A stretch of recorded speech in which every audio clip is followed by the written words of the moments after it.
नमस्कार, आप सभी का स्वागत है।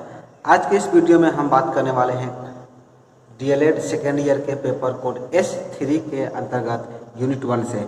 यूनिट 1 में आप सभी को पढ़ना है कार्य और ज्ञान की दुनिया का जुड़ाव, पाठ्य पुस्तक केंद्रित शिक्षण से आगे। यानी कि हमें जानना है connecting the world of work and knowledge beyond text book centre teaching. यहाँ पर देखिए टर्म है text book centre teaching. Text book centre teaching का अर्थ है कि पाठ्य पुस्तक पर आधारित, यानी कि जो भी किताब में लिखी गई है किताबी ज्ञान को पढ़ा देना। आप सिंपल और साधारण भाषा में समझ सकते हैं कि किताबी भाषा के द्वारा पढ़ाना, यानी किताब में जो चीज लिखी हुई है उसको हम आकर के हुबहू आपको लिखवा दिए, हुबहू आपको बता दिए, उसी को कहा जाता है पाठ्य पुस्तक केंद्रित शिक्षण। यानी कि अंग्रेजी में कहेंगे इसे टेक्स्ट बुक सेंटर टीचिंग। तो यहाँ पर टर्म क्या दिया गया है, यहाँ पर टर्म है बियॉन्ड। बियॉन्ड यानी कि आगे, आपको क्या करना है टेक्स्ट बुक सेंटर टीचिंग से आगे जाना है। आपको किताबी ज्ञान नहीं पढ़ाना है, यानी कि आपको जो चीजें किताब में लिखी गई है हुबहू उसे नहीं बताना है, उसके आगे जाना है आपको। और कनेक्टिंग करना है, किससे कनेक्ट करना है, वर्क एंड नॉलेज को पूरे वर्ल्ड से, यानी कि दुनिया से कनेक्ट कर, दुनिया से जुड़ाव करना है। जुड़ाव तब हो पाएगा जब आप बच्चे को व्यवहारिक शिक्षा देंगे, प्रैक्टिकल उन्हें ज्ञान देंगे। जब तक उन्हें आप प्रैक्टिकल ज्ञान नहीं देते हैं तब तक बच्चे बाहरी दुनिया से अपने आप को जुड़ा हुआ महसूस नहीं कर सकते हैं। तो यही काम आपको करना है, एक शिक्षक को करना है। इसीलिए आपके paper code S3 work and education का ये कंसेप्ट दिया गया है। चलिए इसके बारे में हम जान लेते हैं कि ये होता क्या है और इसमें हमको करना क्या है। ये सिंपल और साधारण सी बात है कि कोई भी देश हो, चाहे भारत हो या कोई भी विकसित या विकासशील देश हो, प्रत्येक देश में शिक्षा का मुख्य उद्देश्य यही होता है कि उस वहाँ पर ऐसी शैक्षिक प्रणाली का विकास किया जाए, ऐसे एजुकेशनल सिस्टम का निर्माण किया जाए जो कि बच्चों में प्रतिभा और कौशल को विकसित करने के अवसर प्रदान कर सके। देखिए हर देश का उद्देश्य ही होता है कि जो उसका एजुकेशन सिस्टम है वो इतना बढ़िया हो, इतना बेहतरीन तरीके से हो कि बच्चों में प्रतिभा और कौशल का विकास हो। ऐसा नहीं हो कि केवल उन्हें रटी रटाई चीजें उन्हें बता दी जाए, किताबी ज्ञान उन्हें दे दिया जाए। बच्चे भी रटन सुग्गा की तरह बस उस कंटेंट को जो इस मैटर को याद कर ले और याद करके परीक्षा में लिख दे और पास हो गए नंबर ले ले और सर्टिफिकेट प्राप्त कर ले। ये उद्देश्य किसी भी देश का नहीं होता है। अगर यदि किसी देश का ऐसा उद्देश्य रहता है या ऐसा कार्य किया जाता है तो वो देश का भविष्य बेहतर नहीं हो सकता। इसीलिए आप देखे होंगे कि अपने देश में भी या बाकी देशों में भी समय समय पर एजुकेशन सिस्टम में बदलाव होते रहते हैं। यदि हम भारत की बात करें तो 1986 में शिक्षा में बदलाव किया गया था, फिर 2020 में बदलाव किया गया। तो बदलाव करने का उद्देश्य भी होता है कि जो वर्तमान समय है, जो वर्तमान परिस्थिति की मांग है, उसके अनुसार क्या कर सके, हम चीजों को जोड़ सके। इसी में आगे अब समझ सकते हैं। इसलिए कहा गया है कि कार्यों को जो है शिक्षा का अभिन्न अंग बनाया जाए। हमें क्या करना है, जो हमारा वर्क है, कार्य है, कार्य को हमें एजुकेशन के साथ जोड़ना है, एजुकेशन के साथ हमें इसको तालमेल करना है, तभी तो चीज़ों को हम पूरा कर सकते हैं। कि बच्चों में देखिए कौशल का विकास कब होगा, जब वो कार्य करेंगे। जब तक आप कार्य नहीं करते हैं तब तक आपके अंदर किसी भी कौशल का विकास नहीं हो सकता है। आप सोचेंगे केवल हम किताब को पढ़ लेंगे तो हमें सब चीज़ें ज्ञान हो जाएंगी, ऐसा कभी संभव नहीं है। आपको कार्य करना ही पड़ेगा। और इस पेपर कोड का उद्देश्य भी है कि शिक्षा को हम कार्य का अभिन्न अंग बनाएं। तो ये कार्य शिक्षा क्या होता है, उद्देश्यपूर्ण तथा अर्थपूर्ण, इसे शारीरिक श्रम भी माना गया है। ये क्या है, उद्देश्यपूर्ण है, यानी कि मीनिंगफुल है, इसके पीछे एक उद्देश्य छिपा हुआ है। और यह क्या होता है, यह प्रक्रिया जो होती है वो ऐसे कह सकते हैं कार्य शिक्षा जो है वो शैक्षिक प्रक्रिया का एक अंतर्निहित भाग होता है, यानी कि इनग्रेंटेड भाग होता है। अंतर्निहित होता है यानी कि उसमें समाहित हुआ रहता है वो। यदि कार्य शिक्षा के द्वारा आप अपने क्लासरूम में बच्चे को पढ़ाते हैं तो आप खुद अनुभव करेंगे, बच्चे को आनंद आता है, खुशी आती है और बेहतर तरीके से वो आपकी पाठ को समझ लेते हैं। क्योंकि कार्य शिक्षा शैक्षिक गतिविधियों में हमें ज्ञान, समझ एवं व्यवहारिक कौशलों को शामिल करने पर भी जोर देता है।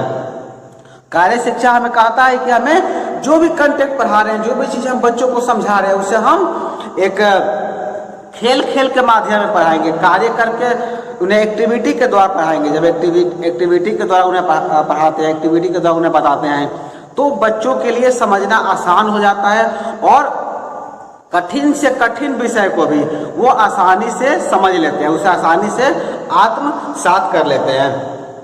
चलिए इसमें आगे और हम जान लेते हैं कि कार्य और ज्ञान की जो दुनिया का जुड़ाव था, यानी कि आप कहते हैं कि world of work and knowledge का जो कनेक्टिंग था, जो जुड़ाव था, उसे हम निम्नलिखित फैक्टर के आधार पर समझ लेते हैं, फैक्टर या फिर केस के आधार पर समझते हैं। हम दो चार बिंदु के पर बात करेंगे, बिंदु के द्वारा हम समझ सकते हैं कैसे हम कार्य शिक्षा को अपने एजुकेशन में समाहित कर सकते हैं, या समाहित करने से फायदे क्या होते हैं। आपके मन में भी ये सवाल उठ रहे होंगे, तो इसमें दो चार बिंदु हैं, आप एक नोट्स के आधार पर लिख सकते हैं। पहला बिंदु में लिखेंगे कि हाथों तथा मस्तिष्क में समन्वय के द्वारा हम कैसे शामिल कर सकते हैं इसे, वर्क एंड एजुकेशन को। अपने हाथों को मस्तिष्क में हमें समन्वय करना, यानी कॉम्बिनेशन करना है। जो हमारा दिमाग कह रहा है, हमारे हाथ भी वैसे ही कार्य करने चाहिए, या जो हमारे हाथ कार्य कर रहे हैं वो हमारे मस्तिष्क के अनुसार ही कार्य होने चाहिए, तभी वो दोनों में कॉम्बिनेशन होना चाहिए, तभी तो बेहतर तरीके से आप कार्य अपना संपन्न कर सकते हैं। नेक्स्ट आप लिख सकते हैं दूसरे बिंदु में। नेक्स्ट बिंदु में लिखेंगे कि शैक्षिक गतिविधियों में सामाजिक रूप से उपयोगी शारीरिक श्रम को सम्मिलित करके या फिर शामिल करके। शैक्षिक गतिविधियां का अर्थ होता है एजुकेशनल एक्टिविटी। जो भी क्लासरूम में आप पढ़ा रहे हैं बच्चों को, जो चीज़ आपके द्वारा बताई जा रही है, उसमें आपको करना यह है कि सामाजिक रूप से उपयोगी, यानी कि सोशली यूजफुल वर्क जो होते हैं, जो समाज के लिए उपयोगी होते हैं, वैसे शारीरिक श्रम को सम्मिलित करके, शामिल करके भी हम कार्य और ज्ञान की दुनिया को हम कनेक्टिंग कर सकते हैं, जुड़ाव कर सकते हैं। दो बिंदु हो गया। तीसरे बिंदु में आपको लिखना है कि समुदाय के लिए उपयोगी सेवाओं तथा उत्पादक कार्य के रूप में। हमें देखिए, जब हम वर्क करेंगे तो निष्कर्ष है कि उसके कुछ परिणाम हमें प्राप्त होंगे, क्योंकि जब आप काम करते हैं तो उसका रिजल्ट भी मिलता है। तो जो रिजल्ट हमें मिलेगा, तो हमें ऐसा काम करना है जिससे कि समुदाय के लिए, यानी कि सोसाइटी के लिए वो उपयोगी हो। यदि कोई हम सामग्री का निर्माण करें, कोई वस्तु बना रहे हैं, तो हमारी वस्तु ऐसी होनी चाहिए जिसका प्रयोग समाज में किया जा सके। मुझे याद है कि जब बचपन में हम पढ़ते थे अपने विद्यालय में, तो एक पेपर हुआ करता था जिसे हम लोग हस्तकला कहते थे, या हस्तकार्य उसे कहा जाता था। उसमें टीचर के द्वारा, हमारे शिक्षकों के द्वारा कहा जाता था कि आप परीक्षा के दरमियान अपनी हाथों से बनाई गई चीज़ों को लाकर विद्यालय में सबमिट करना है, विद्यालय में जमा करना है। तो हम लोग क्या करते थे, झाड़ू बनाते थे, टोकरी बनाते थे, या कोई गुलदस्ता बनाता था, लड़के जो है पंखा बनाती थी, यानी कि जो चीज़ें उन्हें लगता था, जो चीज़ आसानी से उपलब्ध हो जाती थी, उन सब चीज़ों को बना करके वो विद्यालय में जमा करते थे। तो क्या था, एक कार्य होता था और बच्चों के अंदर कार्य के प्रति उत्सुकता रहती थी, वो चीज़ों को इकट्ठा करते थे, चीज़ों का निर्माण करते थे। लेकिन हम देखते हैं कि धीरे धीरे समय के परिवर्तन के साथ सब चीज़ें भी दूर होती चली गई, जो कि ऐसा नहीं होना चाहिए। हमें क्या करना है, अपने विद्यालय में बच्चों से कार्य करवाना है और कुछ वस्तुओं का निर्माण करवाना है। वस्तुएं कुछ भी हो सकती है, ऐसी वस्तुएं जिसका प्रयोग आप TLM के तौर पर भी कर सके। TLM से आप सभी शायद वाकिफ ही होंगे। TLM होता है टीचिंग लर्निंग मटेरियल, जिसे हिंदी में कहते हैं शिक्षण सहायक सामग्री। ऐसी सामग्री का निर्माण करना जिसका हम एजुकेशन में पढ़ाने के दरमियान प्रयोग कर सकें। तो आप TLM का भी निर्माण कर सकते हैं। हम पेपर कोड आपके इसी S3 में ही आपका जब यूनिट 2 स्टार्ट करेंगे, तो यूनिट 2 में कुछ TLM भी आपको बताएंगे कैसे हम इसको बना सकते हैं अपने विद्यालय में। चलिए, 3 बिंदु हो गया था। चौथा बिंदु लिख लेंगे इसमें कि सभी पहलुओं में एक आवश्यक कारक के रूप में।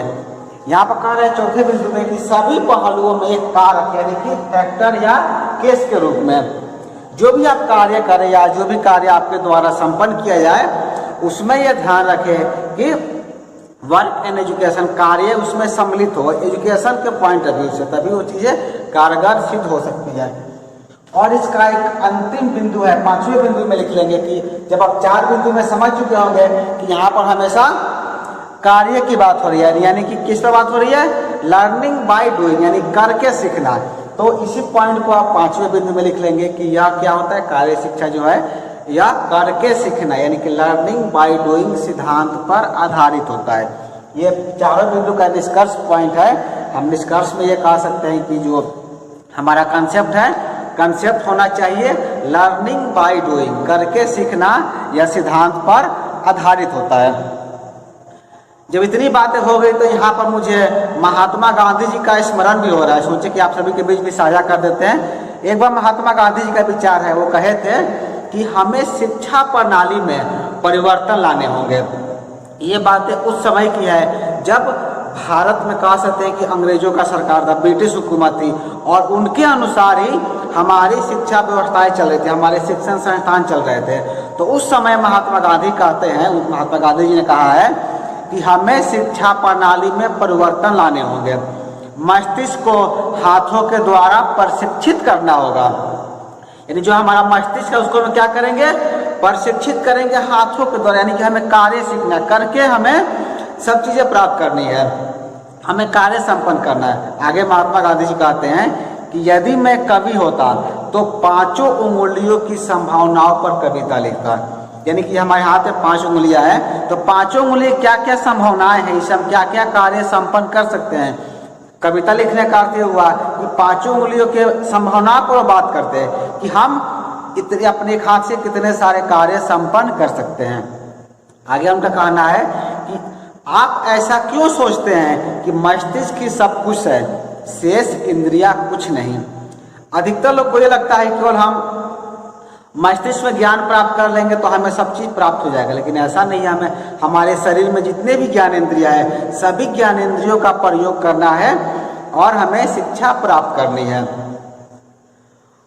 आगे उनका कहना है कि ऐसे लोग जो केवल सामान्य शिक्षा प्राप्त करते हैं, यानी कि जनरल एजुकेशन प्राप्त करते हैं और अपने हाथों को प्रशिक्षित नहीं करते हैं, उनके जीवन में संगीतमयता नहीं होती, उनके शरीर के अंग प्रशिक्षित नहीं होते, केवल पुस्तकीय ज्ञान जो है जिज्ञासा उत्पन्न नहीं कर सकते। केवल आप किताबी ज्ञान रखें, केवल आप बुक पढ़ेंगे, आप वर्क एजुकेशन को नहीं जानेंगे, अपने हाथों को प्रशिक्षित नहीं करेंगे, शरीर के बाकी अंग का प्रयोग नहीं करेंगे, तो आपके जीवन में संगीतमयता यानी कि कह सकते हैं कि इंजॉयमेंट या आनंदमय की सीमा नहीं रहेगी।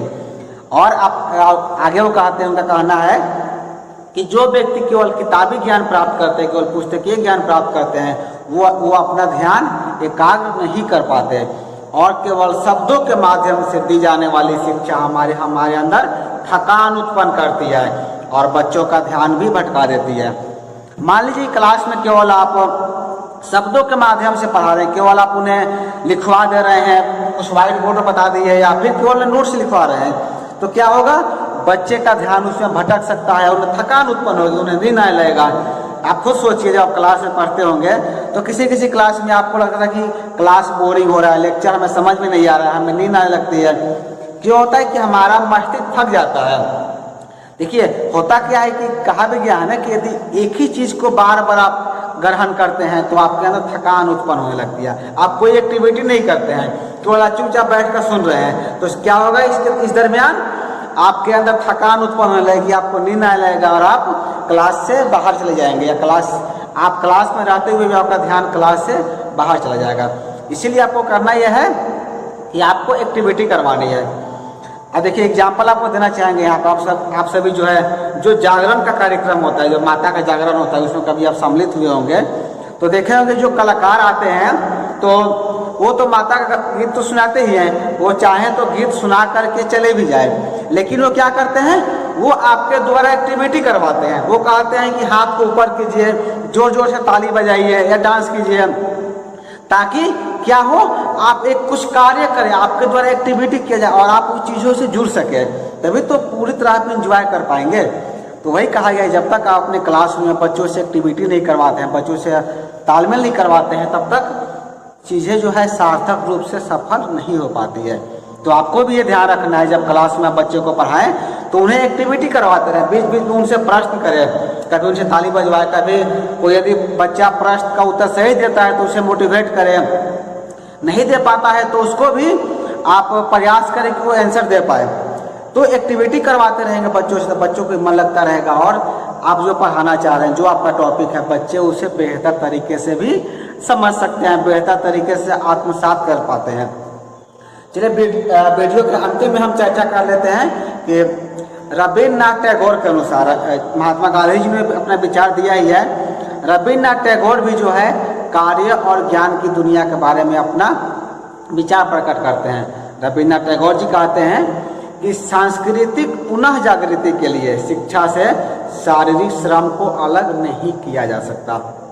आप सभी को याद होगा कि रविन्द्रनाथ टैगोर कलकत्ता के शांति निकेतन में, जो कि बोलपुर में है, शांति निकेतन नाम की एक संस्था की स्थापना करते हैं, और जहाँ पर वो जो पुराने तरीके से जो पद्धतियाँ थी, जो हमारे ऋषि मुनि पढ़ाते थे, जो गुरुकुल की जो प्रथा थी, उस तरीके से उन्होंने पढ़ाने का काम शुरू किया था। तो वही वो कहते हैं कि सांस्कृतिक पुनः जागृति के लिए हमें शिक्षा से शारीरिक श्रम को जोड़ना होगा और प्रत्येक छात्र को अपने समुदाय विशेष के क्षेत्र से बाहर आकर मानव सेवा के कार्यों में सहभागिता करनी होगी, यानी कि पार्टिसिपेट करना होगा। कार्य को जो है शिक्षा के माध्यम के रूप में लेना होगा, क्योंकि उनका कहना है कि अनुभव ही मस्तिष्क की खिड़कियां होते हैं। यानी कि एक्सपीरियंस क्या होता है, हमारे माइंड का विंडो होता है, खिड़कियां होते हैं। जितना आपके पास अनुभव होगा, जितना आपके पास एक्सपीरियंस होगा, आप देखेंगे अपने आप जो है आप उसमें सुधार होने लगता है। मान लीजिए कोई आप काम करते हैं, जब काम आप शुरू करेंगे और लगातार आप 1 साल से वो काम करते चले जाएं, तो आप खुद अनुभव करेंगे कि आप में कितना सुधार हो गया है। तो ये सब कैसे हो पाता है, केवल वर्क एंड एजुकेशन के कंसेप्ट से ही हो पाता है।